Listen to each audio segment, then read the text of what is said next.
Hola a todos, vamos a comenzar el primer vídeo que se corresponde con la primera práctica informática. Una práctica informática a la cual vamos a intentar liquidar una cuenta corriente, en este caso de interés no recíproco, pero eso no tiene importancia como veremos a continuación. En todo caso, para liquidar una cuenta corriente tendremos un cuadro de liquidación como este, en la cual tenemos una serie de fechas y conceptos que lógicamente me va a dar el enunciado, unas cuantías al debe al haber, según sean pagos o cobros en nuestra cuenta. Siempre que sean cobros a nuestra cuenta irán reflejadas en el haber, siempre que sean pagos que realiza la cuenta irán reflejados al debe. Estas cuantías van a generar un saldo que va a ser deudor para cuantías al debe o acreedor para cuantías mayoritarias al haber, como veremos ahora.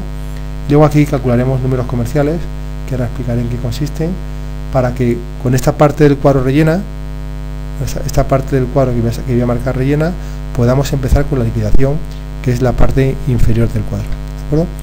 En todo caso debemos tener, para poder solucionar cualquier cuenta corriente, para poder calcular su liquidación, los datos. En este caso tenemos fecha valor, que es la fecha a partir de la cual genera intereses en movimiento y que podría diferir de la fecha de la operación.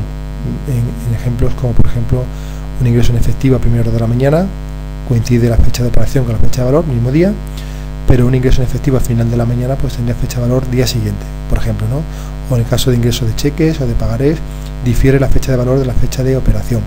En este caso, como vamos a trabajar directamente con fecha de valor, me olvido de ello, pero que sepáis que puede existir, además de la fecha de valor, que es la que nos importa realmente, la fecha de la operación, el concepto y la cuantía. Y es importante, como ya he adelantado, identificar si la cuantía se refiere a un pago o a un cobro. ¿Cómo lo sabré? Pues según el contenido del concepto. El concepto me va a determinar si la cuantía reflejada a su derecha va a ser un cobro o va a ser un ingreso, ¿de acuerdo? Y aquí aparecen los intereses. Intereses, en este caso, como hablamos de interés no recíproco, hace referencia los intereses deudores al interés que yo debo pagar por tener un saldo negativo en mi cuenta, es decir, por tener números rojos, por así decirlo. E intereses sobre saldo de acreedores va a hacer referencia al interés que el banco me va a pagar a mí por tener un saldo positivo. Bien, como son intereses no recíprocos, difieren. Si fueran intereses recíprocos, coincidirían, pero en todo caso la forma de resolver la liquidación no difiere en un caso o en otro, ¿de acuerdo? Con lo cual no importa que sea interés recíproco o no recíproco. Bien, lo que tengo que hacer en primer lugar es trasladar al cuadro de liquidación tanto fecha como importe los que vienen reflejados en el enunciado. Y una forma la más sencilla es seleccionar desde la primera fecha hasta el último concepto, pulsar botón derecho del ratón para copiar y luego seleccionar el destino, que va a ser desde la primera fecha hasta el último concepto, botón derecho, pegar. Como veis, he trasladado todos los datos desde el enunciado hasta el cuadro de liquidación de intereses, pero solamente la fecha del concepto. ¿Por qué? Porque las cuantías no las puedo trasladar directamente, antes debo saber si son cobros o son pagos. Un saldo a nuestro favor no es exactamente un cobro, pero se equipararía. ¿Por qué? Porque es a nuestro favor. Entonces, en la primera casilla de haber voy a poner la cuantía correspondiente al saldo a nuestro favor, porque en el haber ponemos cualquier cobro que tengamos o cualquier movimiento a nuestro favor. En este caso, un saldo a nuestro favor es lógicamente un saldo a favor de la cuenta bancaria, por tanto va al haber. El segundo movimiento es un recibo. Un recibo supone un pago de este seguro, entonces voy a poner en esta casilla la cuantía del pago del seguro. Como veis, no lo hago manualmente, porque si lo hago manualmente me puedo equivocar.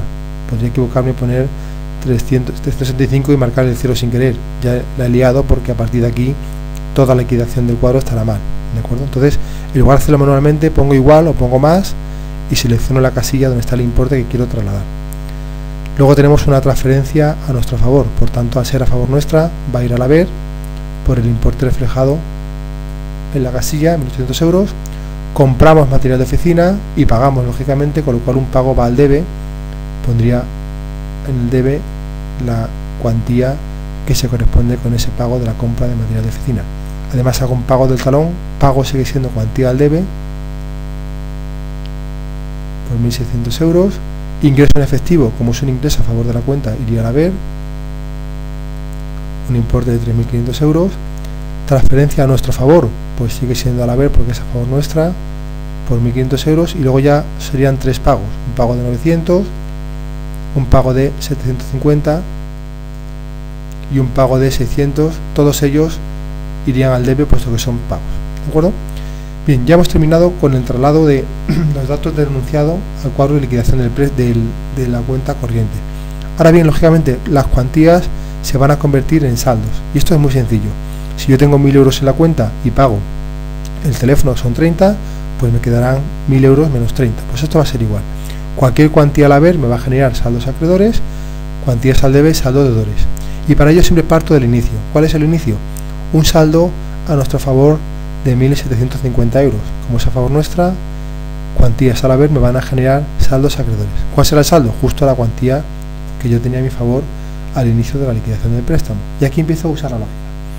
Si yo tengo a mi favor un saldo de 1.750 euros y hago un pago, el saldo no se va a incrementar, va a disminuir. ¿En qué cuantía? Pues va a disminuir en la cuantía del pago a realizar. Por tanto, el nuevo saldo que me quedará será el saldo anterior menos la cantidad que he pagado. ¿De acuerdo? Como veis, no pongo nada manualmente. Excel no es una calculadora. Excel lo que hago es operar con celdas, con casillas. ¿De acuerdo? Aquí seguimos con la lógica. Yo tengo un saldo a mi favor de 1.375 euros y me realizan un ingreso, una transferencia, pues mi saldo se va a incrementar y el nuevo saldo será el saldo anterior más la cantidad que me ingresan, este importe. Ahora tengo un saldo a mi favor y realizo un pago. En teoría mi saldo se disminuiría en la cantidad que he pagado, pero ¿qué pasa? Que si hago esta fórmula me va a salir un saldo acreedor negativo. No tiene sentido. El saldo acreedor siempre es positivo y el que salga negativo aquí significa que debo cambiar de la columna de saldo acreedor a la columna de saldo deudor. Es decir, he pagado más de lo que tenía, por tanto dejo de tener un saldo acreedor, tendré un saldo deudor. ¿Y cuál será su importe? Pues la cuantía que he pagado, que es superior a la cuantía que tenía en el saldo, que es inferior. Por tanto va a ser, en este caso, como veis, la casilla de 25, que es el pago que yo realizo, superior, menos el saldo que yo tenía, que es el saldo inferior. Por tanto va a ser siempre el importe superior menos el importe inferior. ¿Qué significa esto? Que a partir de ahora tengo un saldo negativo en cuenta bancaria, es decir, números rojos de 1.345, porque he pagado un importe superior al saldo que disponía. No obstante, el banco me lo admite y ponemos esa cantidad negativa en positiva en saldo deudor. Es decir, es una cantidad que yo debo al banco. Si debo este dinero y encima hago un pago adicional, pues ¿qué debo? Debo más dinero. ¿Qué voy a deber ahora? Lo que yo tenía más lo que he pagado. Se me incrementa el saldo deudor, se incrementa la cantidad que yo debo al banco. Bien, ahora por fin me hace un ingreso en mi cuenta.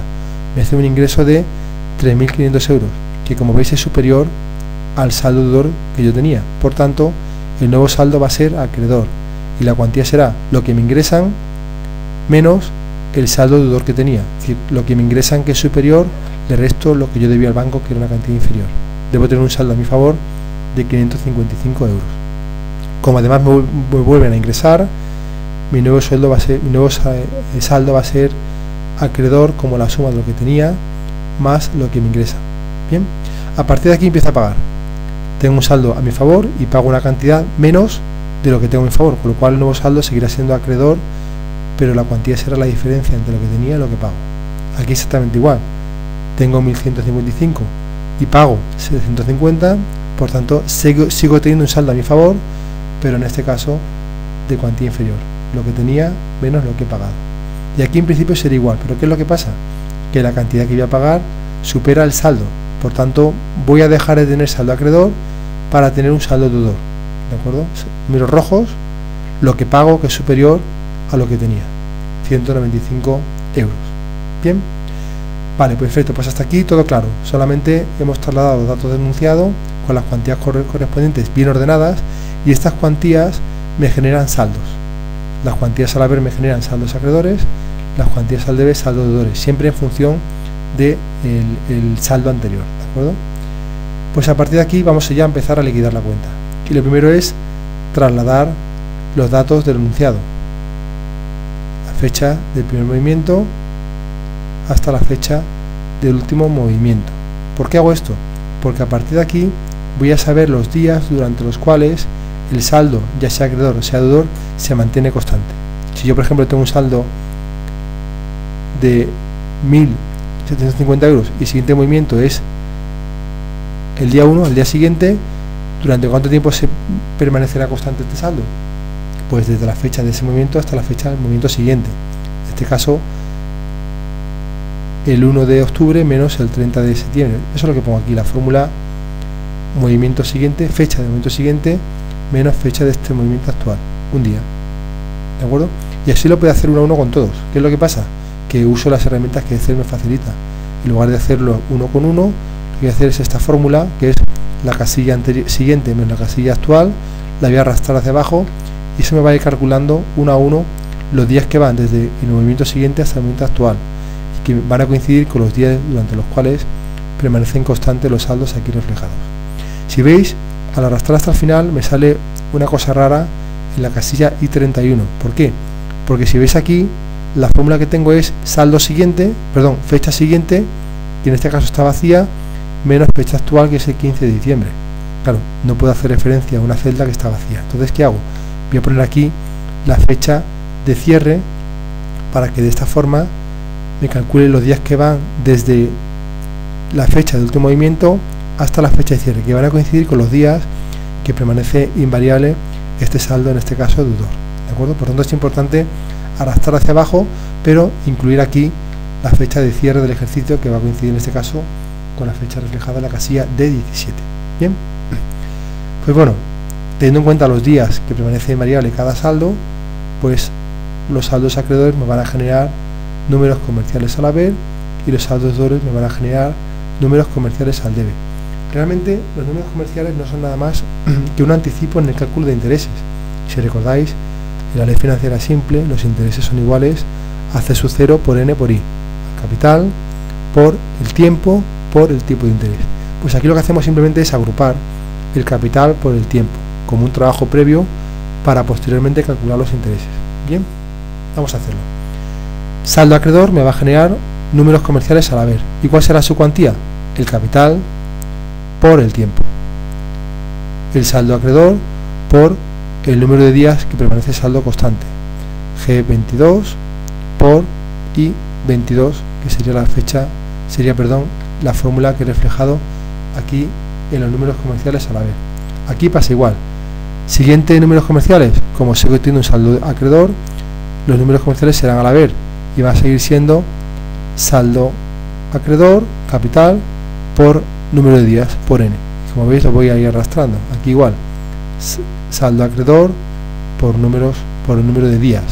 Y aquí no puedo seguir hacia abajo porque el nuevo saldo que tengo es un saldo deudor. Por tanto, a partir de este momento, el número comercial va a ser al debe, porque repito que un saldo deudor me genera números comerciales al debe, pero igualmente va a ser la cuantía del capital por el número de días, la cuantía del capital por el número de días, y aquí vuelvo a tener un saldo acreedor. Por tanto, los números comerciales que voy a utilizar a partir de aquí van a ser al haber, capital por el tiempo, saldo acreedor por número de días. Lo voy a hacer siempre para cada uno de los saldos que tengo acreedores. Saldo, capital por número de días, tiempo.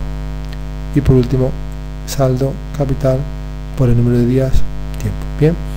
Y el último movimiento me ha generado un saldo deudor, por tanto vuelvo a escribir los números comerciales al debe en lugar de al haber, porque tengo un saldo deudor que me genera números comerciales al debe. Capital por interés. Bien. ¿Qué es lo que he hecho? Realmente lo único que he hecho ha sido acortar parte del trabajo, es calcular C sub 0, capital, por el tiempo. Bien, multiplicar saldos deudores por números al día para obtener números comerciales al debe, y multiplicar saldos acreedores por número de días para obtener números comerciales al debe. Es importante también, a partir de aquí, sumar los números comerciales al debe y al haber. Hay una función en Excel que sería la función autosuma. Si yo me pongo en la casilla a la cual quiero obtener el resultado y pulso autosuma, me va a proponer una suma. Me propone una suma hasta aquí, pero no me vale, yo quiero sumarlo todo. Pues entonces lo que hago es, aunque me ha propuesto una suma, no aceptarla, sumarlo absolutamente todo. ¿Vale? Y hago lo mismo con los números comerciales al debe. Bien, Bien, pues estos números comerciales son los que me van a permitir calcular los intereses. Y ya paso a la parte propiamente determinada para calcular los intereses. Empezamos por el saldo. Si el último movimiento, que fue el pago con cheque, me generó un saldo deudor y después no he hecho absolutamente nada más, ¿cuál será el saldo del 31 de diciembre? Pues justamente el saldo después del último movimiento. No tengo que hacer nada más. ¿De acuerdo? Nunca pongamos aquí la suma de números de saldo deudores, la suma de... No. Aquí solamente va el último saldo, que en este caso, como es un saldo deudor, pues se mantiene también el saldo a no ver los movimientos en la fecha de cierre. ¿Bien? Intereses acreedores van a ser un cobro de intereses, porque voy a tener sobre los saldos acreedores, en este caso sobre los números comerciales al haber, que son saldos a mi favor, me van a pagar un interés, que es el interés sobre saldos acreedores. Pues aquí, al ser un ingreso, debo poner, en primer lugar, los números comerciales al haber y multiplicarlos por los intereses acreedores. Eso me dará los intereses acreedores. Lógicamente me sale una cantidad excesiva. ¿Por qué me sale excesivo? Porque el tipo de interés que he utilizado es un tipo de interés anual, pero los números comerciales son días. Por tanto, yo no puedo multiplicar nunca intereses anuales por días. Debe ser por años. Y por ello lo que hago es divido entre 360 para convertir los días, los números comerciales al haber, que son días, en años. ¿De acuerdo? Por tanto, la fórmula sería para intereses acreedores, números comerciales al haber por intereses acreedores entre 360. ¿De acuerdo? Esos son intereses acreedores. Y los intereses deudores es un interés que yo pago por tener saldos en contra mía. ¿De acuerdo? Al pagarlos irán al debe. Por tanto, ¿cuáles serán los intereses deudores? Pues va a ser los números comerciales al debe por el tipo de interés sobre saldos deudores, que va a ser la casilla G17. ¿Bien? Y como estoy multiplicando un tipo de interés anual por unos números comerciales que son días, además debo dividirlo entre 360. Esos serán los intereses que yo pague. Bien, estos intereses que yo pago y que yo cobro, ¿cómo me afectan al saldo? Pues hago lo mismo que hice en la parte superior del cuadro. Si yo tengo un saldo deudor, significa que yo debo dinero al banco.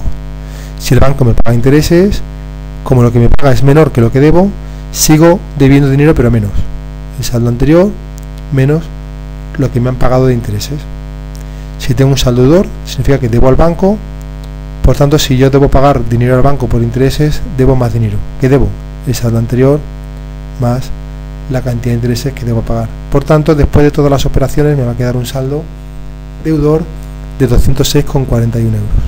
Así es como se resolvería un cuadro de liquidación de intereses.